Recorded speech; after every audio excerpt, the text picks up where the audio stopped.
Bismillahirrahmanirrahim. Assalamualaikum warahmatullahi wabarakatuh. Alhamdulillah, tsumma alhamdulillah, wassalatu wassalamu ala rasulillah, amma ba'd. Alhamdulillah, bagaimana kabarnya Bapak Ibu semua?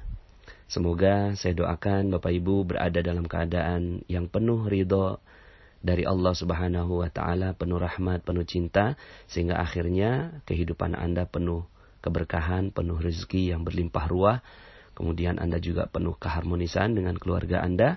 Dan insya Allah semoga saya doakan Anda semua dan kita semua yang mendengarkan audio ini, dan juga orang-orang yang ada di sekitar kita dimatikan dalam keadaan husnul khatimah dan dikumpulkan di surganya. Amin, amin, ya rabbal alamin. Bapak Ibu, dalam kesempatan kali ini saya ingin menyampaikan materi tentang perusahaan Allah, ya. Jadi ini materi sudah nomor 31 Bapak Ibu, ya, sudah jauh sekali, ya. Bagi Anda yang baru mendengarkan audio ini pertama kali, saya sarankan Anda untuk mendengarkan materi-materi yang sebelumnya yang menjadi dasar dan fondasi bagi materi-materi selanjutnya, ya. Sudah banyak sekali materi yang audio yang sudah kita bahas, ya, yang sudah disampaikan. Semoga ini bisa menjadikan hidup kita menjadi jauh-jauh lebih dahsyat lagi. Oke, Bapak Ibu, saya ingin lebih dalam membahas tentang uang kita, Bapak Ibu, ya. Jadi kemana uang kita, ya. Jadi begini, kalau seandainya kita mungkin ada yang merasa utang kok nggak lunas-lunas, ya. Kemudian piutang kok nggak dibayar orang, gitu ya. Kemudian proyek kok nggak berhasil, gitu ya. Kemudian tender kok nggak menang. Dan banyak hal yang membuat akhirnya kehidupan dunia kita kok rasanya tidak baik, Bapak Ibu, ya. Jadi kondisi-kondisi keuangan kita yang kita merasa jauh di bawah dan seterusnya, ya. Nah, kalau materi-materi sebelumnya ada banyak sekali hal yang membuat kita ternyata rezekinya tidak berlimpah ruah, ya. Dan isu utamanya, ya, atau ide utama dari magnet rezeki ini adalah karena ada perisai, ya. Karena perisai kita yang membuat akhirnya rezeki itu tidak mengalir dengan deras kepada kita. Padahal rezeki itu ditakdirkan oleh Allah turunnya itu seperti air bah. Kenapa kita nggak dapatkan? Karena kita punya perisai yang dalam. Nah, dalam banyak sekali materi-materi sebelumnya yang kita bahas adalah bagaimana kita menghilangkan perisai-perisai itu satu persatu, ya, sampai terakhir di materi ke-30. Ternyata salah satu perisai kita adalah kata, ya. Kata atau kalimat yang tidak positif, sehingga akhirnya dia menjadi doa, dan akhirnya itu yang menjadi selubung yang menjauhkan diri kita dari rezeki Allah Subhanahu wa Ta'ala. Nah, kemudian kita akan membahas lagi Bapak Ibu tentang lebih dalam kenapa akhirnya uang kita tidak berlipat ganda, ya. Kenapa uang kita tidak berlipat ganda, kenapa rezeki kita tidak berlipat ganda, dan kenapa akhirnya hidup kita mungkin ada yang panas, ya, kenapa kok rezeki saya, perisai saya ini lama sekali, gitu ya. Nggak sebentar nih panas untuk terbukanya, ya. Mungkin jawabannya ada di materi ini Bapak Ibu, ya. Nah, sebelum saya membahas tentang perusahaan Allah, saya membahas tentang bahasan pertama adalah prinsip keuangan ketat Bapak Ibu, ya. Jadi prinsip keuangan ketat, ya. Nah, apa itu prinsip keuangan ketat? Prinsip keuangan ketat mengatakan bahwa harta yang kita keluarkan, gitu ya. Kalau kita punya harta, lalu kemudian kita keluarkan, kita kasih ke orang, ya. Maka sebagian di antara kita menganggap bahwa ketika kita meminjamkan uang kepada orang lain, maka kita masih punya uang itu, ya. Misalnya kita punya uang 1 juta, gitu ya. Kemudian kita berikan kepada teman kita, pinjam. Maka di kepala kita masih mengatakan bahwa kita masih punya uang 1 juta itu. Di dalam prinsip keuangan ketat, ya, dia mengatakan bahwa seluruh uang yang keluar dari diri kita, harta yang keluar dari diri kita, itu sudah bukan milik kita lagi, ya. Jadi ini rule-nya Bapak Ibu, ya. Jadi ini prinsip yang mesti kita pegang teguh, ya. Bahwa uang yang sudah kita keluarkan, ya, dari diri kita itu bukan uang kita lagi. Contoh, misalnya ketika Anda meletakkan uang Anda ke sebuah bank, katakanlah bank Syariah Mandiri begitu ya, atau bank Muamalat atau bank BNI Syariah begitu ya. sebut sajalah begitu ya, bank begitu. Nah, ketika Anda meletakkannya ke bank Mandiri Syariah begitu ya. Kemudian Anda meletakkan uang 1 juta ke bank. Pertanyaan saya, ya, ketika Anda menitipkan uang itu, terus kemudian Anda menabung di sana, apakah uang itu masih uang Anda? 1 juta? Ya, coba jawab Bapak Ibu. Apakah uang itu masih uang Anda? Kebanyakannya menjawab bahwa iya, itu masih uang Anda. Kenapa? Karena kita hanya menitipkan uang ke bank syariah mandiri, begitu, ya. Ke bank mandiri tersebut atau bank syariah tersebut. Nah, Bapak Ibu, padahal sebenarnya kita udah nggak punya uang itu. Ketika kita udah meletakkan uang itu ke bank syariah, ya, maka uang itu bukan uang kita lagi, tapi sudah milik si bank syariah, begitu, ya. Kok begitu, Panas? Iya, ya. Ini kan prinsip keuangan ketat, ya. Prinsip keuangan ketat mengatakan uang yang kita sudah keluarkan sudah bukan milik kita. Dalam bentuk apapun, pinjaman kah, kemudian pembelian kah, gitu ya. Apapun, pokoknya yang keluar dari diri kita itu sudah bukan milik kita lagi. Maka uang 1 juta itu udah bukan milik kita, tapi milik bank syariah tersebut, ya. Nah, tapi kan kita masih punya perasaan bahwa kita masih punya uang di sana, ya. Nah, mari kita bahas tentang perasaan ini, begitu ya. Ini yang namanya iman, gitu. Jadi sebenarnya kita udah nggak punya uangnya, tapi kita masih punya iman terhadap bank tersebut. Kita masih punya iman, kita masih punya keyakinan bahwa kita masih punya uang 1 juta di bank syariah tersebut. Nah, bagaimana membuktikan iman ini? Membuktikan iman ini ada 3 level, Bapak Ibu, ya. Pertama, ilmu yakin. Kita meyakini dalam perasaan kita, dalam pikiran kita, ya, bahwa kita masih punya uang 1 juta. Itu ilmu yakin namanya. Kemudian kita lihat buku tabungannya. Oh benar, ternyata ada 1 juta, ya. Terus kemudian kita datang ke ATM. Kemudian kita cek saldo. Kemudian di situ tulis 1 juta. Oh berarti benar. Nah, ini namanya iman level kedua, ya, yaitu ainul yakin, yaitu keyakinan yang dilihat dengan mata, ya, dengan panca indera, ya. Jadi ainul yakin. Jadi pertama, Anda yakin bahwa Anda punya uang 1 juta, padahal udah nggak punya, cuma masih Anda punya keyakinan, gitu. Kemudian yang kedua, Anda melihat di ATM uang Anda masih ada 1 juta. Lalu kemudian Anda ketik di sana di ATM bahwa mengeluarkan uang 1 juta. Tiba-tiba uangnya benar-benar keluar. Dan Anda ambil lagi itu uang. Nah ini setelah uang itu kembali lagi ke Anda, maka ini yang disebut sebagai hakul yakin. Yaitu keimanan yang benar-benar teruji. Gitu. Jadi imannya teruji. Kenapa? Karena hakul yakin bahwa ternyata benar uangnya sudah ada. Nah jadi Bapak Ibu, ketika Anda meletakkan uang ke bank syariah mandiri, ya, ke bank BNI Syariah atau bank muamalat, begitu ya Bapak Ibu ya, ke bank gitu ya, bank yang ternama, maka Anda punya iman. Jadi sebenarnya Anda udah nggak punya uang. Anda ngasihin uang 1 juta, Anda udah nggak punya uang lagi, gitu. Ya, Anda sudah tidak punya uang lagi, tapi Anda masih punya iman terhadap bank tersebut. Sekarang, kalau seandainya Anda keluarkan uang 1 juta ke bank abrakadabra begitu ya. Jadi banknya nggak dikenal, banknya baru dan kita belum kenal siapa, nggak tahu lah, nggak ada di iklan, nggak ada di mana. Tapi tiba-tiba kita ngelihat di pinggir jalan ada bank abrakadabra. Lalu kemudian kita kasihin uang 1 juta ke sana. Sekarang pertanyaan saya, apakah Anda masih yakin bahwa uang Anda masih 1 juta di sana? Ternyata iman Anda berbeda, gitu ya. Jadi iman Anda berbeda. Yang pertama, keyakinan bahwa Anda ke bank syariah mandiri itu tersebut masih ada uangnya. Tapi kalau ke bank abrakadabra, Anda nggak yakin bahwa di sana masih ada uang Anda atau enggak.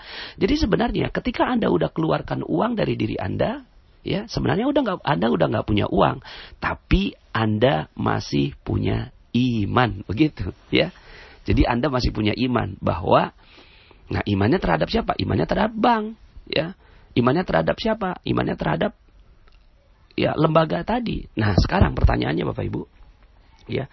Ketika Anda menitipkan uang itu, maka apa yang Anda sampaikan kepada si bank tersebut, ya. Anda pasti bilang, tolong jagain ya uang saya, ya, awas kalau seandainya ada apa-apa, begitu Bapak Ibu ya. Nah, ini yang namanya perusahaan manusia. Perusahaan manusia ini, ya, itu kita letakkan uang ke mereka, tapi kemudian kita sambil, ya, ibaratnya kayak mencekek leher mereka begitu ya. Awas, jangan sampai uang saya hilang begitu ya. Jadi itu yang kita lakukan kepada bank tersebut. Nah, si bank itu, ya, kan harus diputar uangnya. Uangnya harus diputar, maka dia berputarnya kemana? Dia berputarnya kepada kreditur, orang-orang yang mau meminjam uang kepada dia. Maka si bank ini memberikan kepada kreditur berdasarkan apa? Berdasarkan iman, gitu. Berdasarkan keyakinan bahwa si bank mandiri ini punya keyakinan, si bank syariah mandiri ini punya keyakinan bahwa kreditur ini jujur. Tapi sebenarnya uangnya apakah masih ada? Udah nggak ada, udah berpindah kepada si kreditur. Tapi si bank syariah mandiri ini nyekek gitu ya, mencekik si kreditur. Awas, jangan sampai kamu uangnya hilang begitu. Lalu kemudian kreditur ini memanfaatkan ke kontraktor, ke usaha yang dia lakukan. Itu pun kepada orang-orang dikatakan awas ya, jangan sampai uang ini hilang gitu ya. Nah, ini yang terjadi yang namanya penyanderaan rezeki. Begitu Bapak Ibu ya. Jadi terjadi penyanderaan rezeki. Orang yang nitip ya menyandera kepada pihak bank syariah. Bank syariah atau bank apapun, you name it gitu kan. Sebut saja bank apapun ya atau lembaga apapun memberikan kepada orang lain dengan menyandera juga. Awas, jangan sampai hilang uangnya. Kemudian ini juga terjadi. Nah, Bapak Ibu yang dirahmati Allah Subhanahu wa taala, inilah yang terjadi di dunia kita sekarang. Terjadi yang namanya penyanderaan rezeki. Kepada siapa? Kepada sesama kita. Makanya ini saya sebut sebagai perusahaan manusia. Ya, perusahaan manusia yang saling sandera menyandera. Saling sandera menyandera. Iya sih, ada sih take and give gitu ya, tapi lebih banyak unsur ya penyanderaan. Makanya ada di situ sebagai lembaga penjaminan simpanan begitu ya. Ada LPS begitu. Nah, untuk mengamankan semuanya atau untuk memberikan iman lebih gitu ya kepada para nasabahnya. Sehingga akhirnya apa yang terjadi Bapak Ibu? Anda setinggi apapun iman Anda, setinggi apapun iman Anda terhadap bank syariah mandiri, bank BNI syariah, bank apapun, itu maksimal 1:1. Itu setinggi apapun keimanan kita. Ya, misalnya kita masukin uang 1 juta ke bank syariah. Maka Anda bisa ngambil berapa? Apakah Anda bisa ngambil 10 juta? Tidak. Anda setinggi-tinggi iman Anda hanya bisa ngambil 1 juta. Kalaupun ada, katakanlah bagi hasil gitu ya. Kalaupun seandainya ada keuntungan dari sana gitu ya, keuntungan yang halal misalnya ya, maka keuntungannya itu kecil sekali. Dibandingkan dengan inflasi misalnya, ternyata inflasi 1 tahun 6%, kemudian uang kita di bank malah berkembangnya cuma 2% kalau tabungan. Ya, kalau deposito mungkin bisa 6-7% dan seterusnya. Nah, ini yang namanya lembaga manusia, perusahaan manusia. Dan perusahaan manusia inilah yang kita percayai sekarang. Gitu Bapak Ibu. Padahal nggak bisa melipat gandakan. Maka kalau seandainya uang Anda kok nggak bisa, kok utang-utang Anda nggak lunas, kok piutang Anda nggak terbayar, mungkin karena uang Anda kebanyakannya ditaruhnya di sebuah lembaga yang seperti itu. Ya, lembaga yang memang tidak bisa melipat gandakan uang gitu. Ya. Maka kita harus meletakkan uang kita ke ya yang mampu melipat gandakan Bapak Ibu ya. Waduh Pak Nas nih kayak ngomong ini nih ya. Apa itu yang melipat gandakan uang gitu ya. Ya. Apa itu padepokan gitu ya. Enggak Bapak Ibu ya. Saya bicara tentang perbandingan antara uang yang kita bisa terima dari lembaga yang memang dia juga nggak bisa mengakui bahwa nantinya akan berlipat ganda atau tidak. Tidak. Dia hanya dititipkan uang. Tapi itu pun alhamdulillah kalau masih ada. Tapi sebenarnya perusahaan yang seperti ini, yang namanya perusahaan manusia, itu menjadi negara seperti sekarang Bapak Ibu. Negara kita dan negara banyak sekali manusia di muka bumi ini bergantung kepada ekonomi yang didasarkan pada pemahaman seperti ini. Ya, pemahaman bahwa uang harus dititip ke sebuah lembaga perusahaan manusia, yang perusahaan manusia itu tidak bisa melipat gandakan, begitu. Maka apa yang terjadi? Yang terjadi ya sudah, gitu.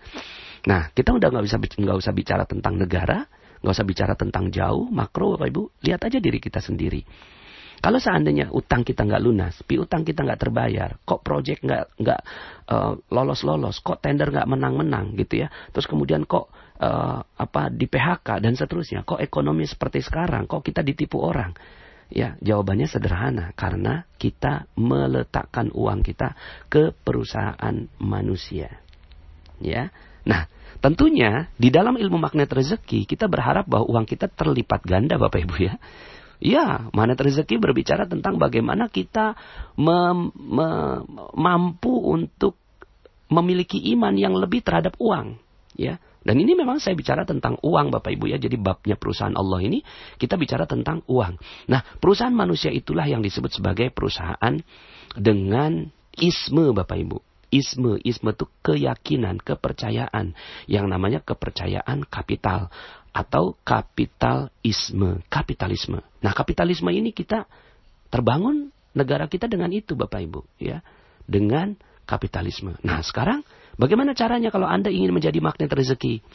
Kalau Anda ingin menjadi magnet rezeki, kalau kita ingin semuanya menjadi magnet rezeki, maka mindset ini harus dirubah. Ya, mindset keimanan ini harus diubah. Dengan apa? Dengan perusahaan yang mampu melipat gandakan. Kalau perusahaannya mampu melipat gandakan, maka bisa dijamin ya bahwa semua masalah-masalah Anda akan selesai. Begitu Bapak Ibu. Nah, terus siapa dong perusahaan yang melipat gandakan gitu ya? Jangan percaya kalau manusia mampu melipat gandakan, Bapak Ibu ya. Kalau ada pesulap yang bisa melipat gandakan uang begitu, nggak usah percaya karena itu manusia. Nah, yang bisa melipat gandakan siapa? Yang bisa melipat gandakan hanya, sekali lagi, hanya satu-satunya perusahaan Allah, begitu Bapak Ibu. Nah, maka bicara tentang industri uang Bapak Ibu ya, bicara tentang industri uang, maka yang harus dilakukan adalah kita punya uang, lalu kemudian kita letakkan uang itu ke perusahaan Allah. Begitu ya. Nah, coba kita bandingkan Bapak Ibu. Kita punya uang 1 juta. Lalu kemudian kita masukkan uang ini ke perusahaan Allah. Ya, saya belum bicara dulu tentang bentuknya Bapak Ibu. Nanti di akhir dari materi ini. Saya letakkan uang 1 juta ke perusahaan Allah. Lalu kemudian ke perusahaan Allah ini, saya punya iman. Saya udah nggak punya uang. Saya kasih uang ini ke perusahaan Allah. Ya, perusahaan Allah ini ya katakanlah perusahaan Allah begitu ya. Saya kasih ini ke perusahaan Allah. Lalu kemudian perusahaan Allah ini ya mengatakannya demikian. Matsalul ladzina yunfikuna fi sabilillahi kamatsali habbatin ambatat sab'a sanabila fi kulli sumbulatin mi'atu habbah. Ya. Ini janjinya, janji dari perusahaan Allah ini. Perusahaan Allah ini mengatakan bahwa kalau kamu titip uang ke saya, maka akan dilipat gandakan seperti 7 bulir, gitu ya. Dari setiap bulir itu akan ada 100 ya 100 tangkai begitu ya. Artinya dilipat gandakan 700 kali lipat. Maka ini adalah sebuah iman yang dibangun oleh Allah Subhanahu wa taala. Sebuah iman yang dibangun oleh Allah. Nah, kalau tadi kan iman juga sama. Prinsip keuangannya kan 1 juta kita kasih ke bank. Maka si bank itu ya kita punya iman bahwa uang kita masih ada di sana gitu. Sementara ketika kita datang ke perusahaan Allah ini dijanjikan oleh Allah Subhanahu wa taala ya akan terlipat ganda menjadi 700 kali lipat. Nah, pertanyaannya gitu ya, sejauh mana iman kita? Nah, begitu. Kalau ke bank ya, yang sudah dikenal, Bank Syariah Mandiri misalnya, atau Bank BNI Syariah, Bank Muamalat. Kita yakin bahwa uang kita masih ada di sana, lalu kemudian ditunjukkan dengan, begitu ya, hakul yakinnya ketika kita ngambil di ATM, maka begitu juga dengan perusahaan Allah. Perusahaan Allah ini kita kasih uang kepada perusahaan Allah, lalu kemudian Allah yang lipat gandakan 700 kali lipat, lalu kemudian kita ambil di tempat yang lain, begitu. Nah, bedanya kalau ke perusahaan manusia, kita taruh di perusahaan X, kita hanya bisa ngambil di perusahaan X, Bapak Ibu. Ya, kita naruh di Bank Syariah Mandiri, maka kita bisa ngambilnya cuma di Bank Syariah Mandiri. Baru sekarang ini Bapak Ibu, dengan teknologi yang berkembang, akhirnya ya, mereka berjejaring Bapak Ibu. Akhirnya mereka bisa ngambilnya ke bank sesama yang jaringannya, Maestro atau apa begitu ya. Astro begitu ya. ATM bersama begitu. Sehingga akhirnya Anda punya uang taruh di Bank Syariah Mandiri, Anda ambil di Bank Muamalat, itu bisa. Tapi ya, kalau ke yang lainnya nggak bisa juga tetap. Ini makanya terbatas, gitu ya. Terbatas, Anda bisa ngambil uangnya terbatas. Sementara janjinya Allah Subhanahu wa taala, perusahaan Allah menyebutkan bahwa ketika Anda ya memberikan uang Anda, meletakkan uang Anda kepada Allah Subhanahu wa taala, maka Allah akan lipat gandakan 700 kali lipat dan ambilnya silahkan di mana saja. Begitu. Sehingga akhirnya kalau kita punya iman, ya, orang magnet rezeki ini berbeda dengan yang lainnya. Dia keimanannya berbeda. Toh sama-sama iman kok. Uang 1 juta hilang juga kok. Ya, kenapa nggak dikasihin ke perusahaan Allah? Tapi keimanannya adalah ya, dia bisa ngambil di mana saja. Ya, mungkin bisa ngambil di kesehatan anak, mungkin bisa ngambil di keharmonisan istri, mungkin bisa ngambil di kesehatan badan, mungkin bisa ngambil di bantuan-bantuan orang, mungkin bisa ngambil di ya terhindar dari bala bencana, mungkin bisa ngambilnya di akhirat, ya surga Allah Subhanahu wa taala. Terserah Allah bagaimana kita bisa ngambilnya. Tapi yang jelas ketika Anda meletakkan uang itu, maka Anda merasa bahwa Allah akan melipat gandakan. Nah, sekarang Bapak Ibu, dalam ilmu energi, tadi seperti yang saya sampaikan bahwa ketika kita masukkan ke perusahaan manusia, maka semuanya terjadi penyanderaan rezeki. Semua ingin menjamin bahwa uangnya selamat, begitu Bapak Ibu. Ya, saling cekik satu sama lain begitu ya. Penyanderaan rezeki lah kalau bahasa saya. Terjadi penyanderaan rezeki. Nah, sekarang di perusahaan Allah, apakah terjadi penyanderaan rezeki? Tidak. Misalnya ya, Anda memberikan uang Anda ke perusahaan Allah 1 juta. Lalu kemudian Anda yakin bahwa Anda bisa ngambil di mana saja. Maka Anda tidak katakan kepada perusahaan Allah ini, "Hei, jagain ya uang saya." Nggak mesti begitu. Kalau Anda punya iman, maka Anda bisa ambil di tempat yang lainnya. Nah, kemudian di perusahaan Allah ini, ya, dia juga bebas menggunakannya. Tentunya dengan syarat-syarat tertentu. Dia tidak harus mengembalikan Bapak Ibu. Tidak harus mengembalikan kepada si penitip uang. Sementara kalau di perusahaan manusia, dia harus kembalikan uang itu. Ya, makanya kemarin ada isu ya, rush money itu sampai Menteri Keuangan yang turun, ya. Hati-hati, ya ini bisa kolaps negara ini. Lah itu namanya penyanderaan rezeki. Sementara kalau seandainya kita berikannya kepada perusahaan Allah, maka penitipnya tidak ya menyandera, kemudian si perusahaan Allah ini dia mengembangkan, gitu ya, mengembangkan, berikan kepada lembaga apa, bangun masjid, bangun sekolah, bangun pesantren, lalu kemudian kasih anak yatim, kasih fakir miskin, dan seterusnya, gitu ya, berlipat ganda. Nah, Bapak Ibu yang dirahmati Allah Subhanahu Wa Taala, akhirnya, ya, ketika kita meletakkan uang itu ke perusahaan Allah, terjadi yang namanya proses perelaan rezeki. Yang satu penyanderaan rezeki. Yang perusahaan Allah perelaan. Akhirnya semua saling rela memberikan yang perelaan kepada siapapun yang ada di sana. Yakin, kenapa? Karena dia punya iman. Nah, sekarang tinggal bagaimana imannya dibuktikan. Ya, ilmu yakin ini seperti yang saya sampaikan, ini adalah ilmu yakin. Mengilmui bahwa yakin uang kita itu masih ada di sisi Allah Subhanahu wa taala, bahkan dilipat gandakan. Kemudian ainul yakin itu apa? Ainul yakin itu adalah ketika Allah tunjukkan bukti-buktinya, dan itu udah terlalu banyak. Mungkin kalau Anda mengikuti berita tentang 212 Bapak Ibu ya. Kemarin kejadian di Monas, itu Allah tunjukkan banyak sekali bukti dan itu merupakan ainul yakin Bapak Ibu ya. Ya, pedagang sari roti begitu ya. Dia gratiskan, ternyata dia dapat uang 1 juta ya. Terus kemudian pedagang donat Bapak Ibu dia gratiskan, kemudian tiba-tiba dia dapat 2 juta Bapak Ibu. Belum pernah seumur-umur dia ngelihat uang 2 juta gitu.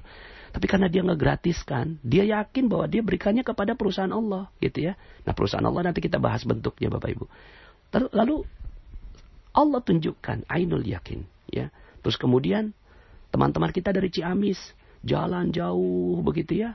Mereka punya ilmu yakin. Lalu kemudian ainul yakinnya apa? Ketika mereka melihat begitu. Ketika makanan itu tersedia di sepanjang jalan. Sampai akhirnya ada berita yang menurunkan 50 truk atau ketika disebutkan sama Pak Habib Rizik itu disebutkannya 5 truk gitu ya. Mungkin 5 truk lah begitu ya. 5 truk makanan Bapak Ibu. Mereka pergi tanpa makanan, pulang pakai 5 truk Bapak Ibu. Ini namanya, buat kita yang melihat, ini namanya ainul yakin. Buat kita yang membaca, ini namanya ainul yakin. Oh iya, bukunya Allah, buku tabungannya Allah itu berupa apa? Berupa bukti-bukti di alam. Nah, kalau kejadiannya itu terjadi pada diri Anda sendiri, itu yang namanya hakul yakin. Ya. Nah, kalau Anda melihat di Telegram Magnet Rezeki, itu betapa banyaknya testimoni-testimoni itu yang dialami oleh para member-member Magnet Rezeki yang memberikan testimoninya japri ke saya, ke @nasrullah_orchid di Telegram gitu ya. Nah, itu Bapak Ibu adalah ilmu yakin untuk Anda dan hakul yakin untuk orang yang mengalami. Nah, sekarang tinggal Anda bagaimana meyakininya. Toh sama-sama iman. Yang satu beriman kepada bank, yang satu beriman kepada Allah Subhanahu wa Ta'ala. Nah, sekarang ya tinggal bagaimana Anda mau selesai dari masalah Anda. Ketika Anda ingin selesai dari masalah Anda, maka ya mungkin selama ini uang Anda memang diletakkannya di perusahaan manusia. Yang perusahaan manusia ini tidak mampu melipat gandakan. Sehingga akhirnya sampai kapanpun Anda nggak akan pernah bisa menyelesaikan masalah-masalah Anda. Nah, gimana caranya? Caranya adalah letakkan sebagian rezeki Anda, harta Anda kepada perusahaan Allah Subhanahu wa Ta'ala. Ya, perusahaan Allah. Apa ini bentuk-bentuknya perusahaan Allah? Ya, macam-macam Bapak Ibu. Ya, masjid, pesantren, lembaga sosial, begitu ya. Ini adalah perusahaan-perusahaan Allah. Cirinya ada 2. Ciri perusahaan Allah yang Anda bisa minta dilipat gandakan rezeki Anda di sana ada 2. 1, cirinya non-profit. Jadi lembaga itu non-profit. Kalau lembaganya profit, maka itu bukan perusahaan Allah. Itu sama dengan perusahaan manusia, Bapak Ibu. Ya, perusahaan manusia. Kalau profit, ya. Jadi misalnya Anda ya ketemu sebuah yayasan atau masjid begitu ya Bapak Ibu ya. Masjidnya dikelola dengan non-profit. Nah, itu adalah perusahaan Allah. Tapi ya ada ciri yang kedua. Non-profit dan ciri yang kedua yang ditegakkan adalah kalimat Allah begitu. Jadi yang diuntungkan ya dari perusahaan itu adalah Allah. Yang ditegakkan adalah nilai-nilai Allah. Jadi 2 ciri ini, non-profit dan yang ditegakkan nilai-nilai Allah Subhanahu wa Ta'ala. Sementara ya perusahaan manusia itu adalah dia profit dan yang kedua mengagungkan tokoh atau manusia yang memiliki perusahaan tersebut. Ya, misalnya ya silakan sebutlah begitu ya. Misalnya ada seorang yang memiliki ya perusahaan lalu kemudian dia bekerja di sana ya akhirnya yang mendapat keuntungan siapa? Dia. Maka itu namanya perusahaan manusia. Nah, perusahaan Allah adalah perusahaan yang dia tidak ambil untung, ya. Orang-orang yang ada di dalamnya pun, ya.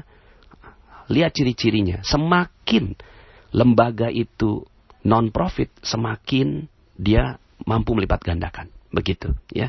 Jadi silakan perhatikan Bapak Ibu, apakah ada pesantren yang betul-betul non-profit, ya.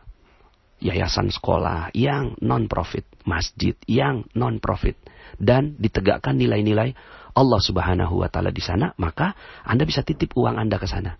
Dan berimanlah bahwa Allah akan lipat gandakan, dan Anda mengambilnya nggak mesti dari sana, dari banyak sekali sumber, ya. Allah Subhanahu wa taala akan berikan pengembalian rezeki Anda, ya. Sehingga akhirnya, katakan misalnya ada yang datang pada saya, ya, dia baru saja ketipu begitu ya.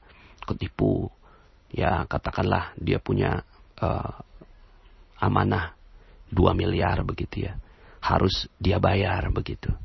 Kenapa? Karena mungkin selama ini ngambil uang orang terus kemudian dititip kepada lembaga penipu begitu ya. Terus kemudian money game ini ya, akhirnya dia yang tanda tangan uang itu, ternyata bisnisnya kolaps dan dia yang harus menanggung. Sementara dia gajinya cuma 2 juta per bulan. Dari mana dihitung-hitung pakai dihitung-hitung pakai kalkulasi manusia, nggak akan pernah bisa. Maka ya, tidak ada cara lain selain uang 2 juta itu, ya, uang 2 juta yang dimiliki tiap bulan itu sebagiannya harus disisihkan kepada perusahaan Allah Subhanahu wa taala. Minta sama Allah agar dilipat gandakan, maka sebentar lagi uang 2 miliar itu pasti terbayar. Saya bisa mengatakan pasti karena saya sudah mengalami hakul yakin berkali-kali, ya, dan saya yakin bahwa orang ini akan diselesaikan masalahnya oleh Allah Subhanahu wa taala. Nah, Bapak Ibu, jadi apa yang harus dilakukan? Yang harus dilakukan adalah pertama, bekerja keraslah. Bekerja keras untuk apa? Ya bekerja keras, ya, untuk mendapatkan rezeki, ya. Karena Islam ini bukannya perusahaan bukannya agama yang mengajarkan malas, tidak. Dia bekerja keras. Bekerja keras, lalu kemudian dia mendapatkan upah, mendapatkan ujroh yang halal, mendapatkan komisi, mendapatkan gaji, lalu kemudian, ya, sebagian uangnya diletakkan ke perusahaan manusia, sebagian diletakkan ke perusahaan Allah. Jadi bukan berarti perusahaan manusia ini tidak bagus juga, tidak. Tapi dia tidak bisa melipat gandakan, gitu ya. Sekarang tinggal iman Anda, ya, tinggal keimanan Anda. Mau meletakkan ke perusahaan manusia berapa, ke perusahaan Allah berapa. Nah, ya, bisa diletakkan ke perusahaan manusia 97,5%, bisa 2,5%-nya dilipat gandakan ke perusahaannya Allah. Itu namanya zakat. Paling minimal, Bapak Ibu. Nah, ini keimanan paling minimal. Sehingga akhirnya orang-orang yang seperti ini hidupnya standar, datar begitu ya. Ada juga yang 5% buat perusahaan Allah, 95% buat perusahaan manusia. Ada juga yang 10% untuk perusahaan Allah, 90% untuk perusahaan manusia. Ada seperti Umar bin Khattab radhiyallahu an, 50% untuk perusahaan manusia, 50% untuk perusahaan Allah. Atau seperti Abu Bakar Siddiq radhiyallahu an, yang memang keimanannya maka disebut sebagai As-Siddiq, yang membenarkan, ya, yang meyakini, pol keyakinannya, ya.